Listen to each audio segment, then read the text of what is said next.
began when the new bookkeeping machine of a large Midwestern coffin manufacturer slipped a cog or blew a transistor or something. It was fantastic that the error, one of 2 decimal places, should enjoy a straight run of OKs, human and mechanical, clear down the line. But when the figures clacked out at the last clacking out station, there it was. The figures were now sacred, immutable, and it is doubtful whether the president of the concern or the chairman of the board would have dared question them, even if either of those 2 gentlemen had been in town. As for the advertising manager, the last thing he wanted to do was question them. He carried them, they were the budget for the coming fiscal year, into his office, staggering a little on the way, and dropped dazedly into his chair. They showed the budget for his own department as exactly 100 times what he'd been expecting. That is to say, 50 times what he'd put in for. When the initial shock began to wear off, his face assumed an expression of intense thought. In about 5 minutes, he leaped from his chair, dashed out of the office with a shouted syllable or 2 for his secretary, and got his car out of the parking lot. At home, he tossed clothes into a traveling bag and barged toward the door, giving his wife a quick kiss and an equally quick explanation. He didn't bother to call the airport. He meant to be on the next plane east and no nonsense about it. With one thing and another, the economy hadn't been exactly in overdrive that year, and predictions for the Christmas season were gloomy. Early retail figures bore them out. Gift buying dribbled along feebly until Thanksgiving, despite brave speeches by the administration.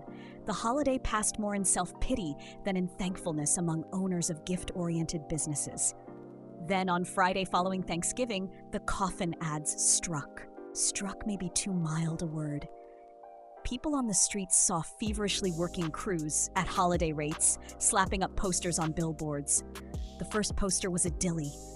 A toothy and toothsome young woman leaned over a coffin she'd been unwrapping. She smiled as if she'd just received overtures of matrimony from an 80-year-old billionaire. There was a Christmas tree in the background, and the coffin was appropriately wrapped. So was she. She looked as if she had just gotten out of bed or were ready to get into it.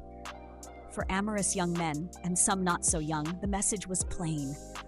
The motto, "the gift that will last more than a lifetime," seemed hardly to the point. Those at home were assailed on TV with a variety of bright and clever skits of the same import. Some of them hinted that if the young lady's gratitude were really precipitous and the bedroom too far away, the coffin might be comfy. Of course, the more settled elements of the population were not neglected. For the older married man, there was a blow directly between the eyes. Do you want your widow to be half safe? And for the spinster without immediate hopes, I dreamt I was caught dead without my virgin form casket. Newspapers, magazines, and every other medium added to the assault, never letting it cool. It was the most horrendous campaign for sheer concentration that had ever battered at the public mind. The public reeled, blinked, shook its head to clear it, gawked, and rushed out to buy. Christmas was not going to be a failure after all. Department store managers who had, grudgingly and under strong sales pressure, made space for a single coffin somewhere at the rear of the store, now rushed to the telephones like touts with a direct pronouncement from a horse. Everyone who possibly could got into the act. Grocery supermarkets put in casket departments. The Association of Pharmaceutical Retailers, who felt they had some claim to priority, tried to get court injunctions to keep caskets out of service stations, but were unsuccessful because the judges were all out buying caskets. Beauty parlors showed real ingenuity in merchandising. Roads and streets clogged with delivery trucks, rented trailers, and whatever else could haul a coffin. The stock market went completely mad. Strikes were declared and settled within hours. Congress was called into session early. The president got authority to ration lumber and other materials suddenly in starvation short supply. State laws were passed against cremation under heavy lobby pressure. A new racket called boxjacking blossomed overnight. The advertising manager who had put the thing over had been fighting with all the formidable weapons of his breed to make his plant managers build up a stockpile. They had, but it went like a toupee in a wind tunnel. Competitive coffin manufacturers were caught napping, but by Wednesday after, of course, everyone expected a doozy of a slump after Christmas. But our advertising manager, who by now was of course sales manager and first vice president also, wasn't settling for any boom and bust. He'd been a frustrated victim of his choice of industries for so many years that now, with his teeth in something, he was going to give it the old bite. He gave people a short breathing spell to arrange their coffin payments and move the presents out of the front rooms. Then, late in January, his new campaign came down like 100 megatonner. Within a week, everyone saw quite clearly that his Christmas models were now obsolete. The coffin became the new status symbol. The auto industry was, of course, demolished. Even people who had enough money to buy a new car weren't going to trade in the old one and let the new one stand out in the rain. The garages were full of coffins. Petroleum went along with autos, though there were those who whispered knowingly that the same people merely moved over into the new industry. It was noticeable that the center of it became Detroit. A few trucks and buses were still being built, but that was all. Some of the new caskets were true works of art. Others, well, there was variety. Compact models appeared, in which the occupant's feet were to be doubled up alongside his ears. One manufacturer pushed a circular model, claiming that by all the laws of nature, the fetal position was the only right one. At the other extreme were virtual houses, ornate and lavishly equipped. Possibly the largest of all was the togetherness model, triangular with graduated recesses for father, mother, 8 children, plus 2 playmates, and, in the far corner beyond the baby, the cat. The slump was over. Still, economists swore that the new boom couldn't last either. They reckoned without the advertising manager whose eyes gleamed brighter all the time. People already had coffins, which they polished and kept on display, sometimes in the new coffin ports being added to houses. The advertising manager's reasoning was direct and to the point. He must get people to use the coffins, and now he had all the money to work with that he could use. The new note was woven in so gradually that it is not easy to put a finger on any one ad and say, it began here. One of the first was surely the widely printed one showing a tattooed, smiling young man with his chin thrust out manfully, lying in a coffin. He was rugged-looking and likable, not too rugged for the spindly limb to identify with, and he oozed, even though obviously dead, virility at every pore. He was probably the finest-looking corpse since Richard the Lion-Hearted. Neither must one overlook the singing commercials. Possibly the catchiest of these, a really cute little thing, was achieved by jazzing up the funeral march. It started gradually, and it was all so unviolent that few saw it as suicide. Teenagers began having popping-off parties. Some of their elders protested a little, but adults were taking it up too. The tired, the unappreciated, the ill, and the heavy-laden lay down in growing numbers and expired. A black market in poisons operated for a little while, but soon pinched out. Such was the pressure of persuasion that few needed artificial aids. The boxes were very comfortable. People just closed their eyes and exited smiling. The beatniks, who had their own models of coffin, moldy, scroungy, and without lids since the beatniks insisted on being seen, placed their boxes on the Grant Avenue in San Francisco. They died with highly intellectual expressions and eventually were washed by the gentle rain. Of course, there were voices shouting calamity. When aren't there? But in the long run, and not a very long one at that, they availed naught. It isn't hard to imagine the reactions of the rest of the world. So let us imagine a few.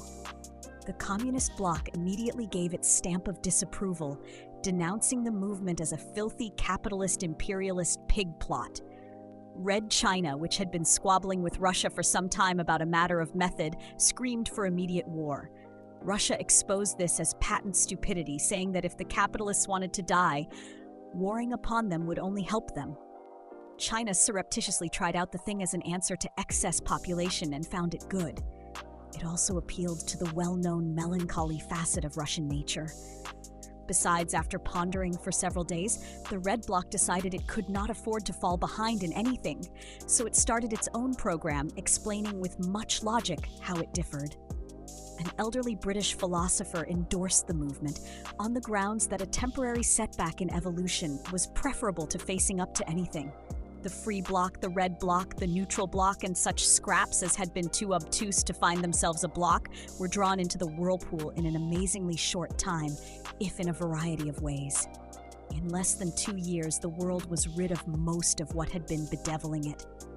Oddly enough, the country where the movement began was the last to succumb completely. Or perhaps it is not so odd.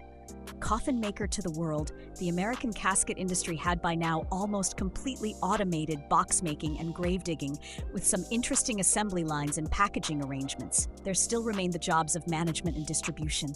The president of General Mortuary, an ebullient fellow affectionately called Sarcophagus Sam, put it well.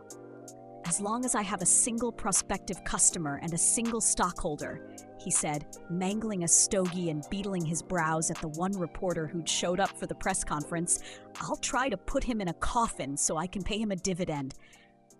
Finally, though, a man who thought he must be the last living human wandered contentedly about the city of Denver, looking for the coffin he liked best. He settled at last upon a rich mahogany number with platinum trimmings, an automatic self-adjusting cadaver contour innerspring wear-ever plastic-covered mattress with a built-in bar. He climbed in, drew himself a generous slug of fine scotch, giggled as the mattress prodded him exploringly, closed his eyes and sighed in solid comfort. Soft music played as the lid closed itself. From a building nearby, a turkey buzzard swooped down, cawing in raucous anger because it had let its attention wander for a moment. It was too late. It clawed screaming at the solid cover, hissed in frustration, and finally gave up. It flapped into the air again, still grumbling. It was tired of living on dead small rodents and coyotes. It thought it would take a swing over to Los Angeles, where the pickings were pretty good.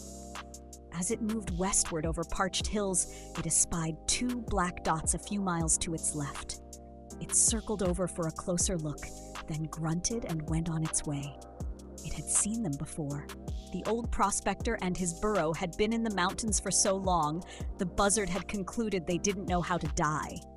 The prospector, whose name was Adams, trudged behind his burro toward the buildings that shimmered in the heat, humming to himself now and then or addressing some remark to the beast.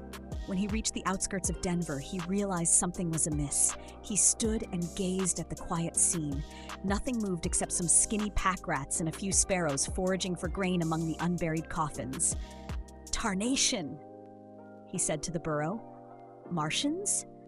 A half-buried piece of newspaper fluttered in the breeze. He walked forward slowly and picked it up. It told him enough so that he understood. "They're gone, Evie," he said to the burro.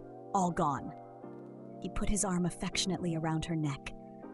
"I reckon it's up to me and you, Agent. We got to start all over." He stood back and gazed at her with mild reproach. "I sure hope they don't favor your side of the house so much this time."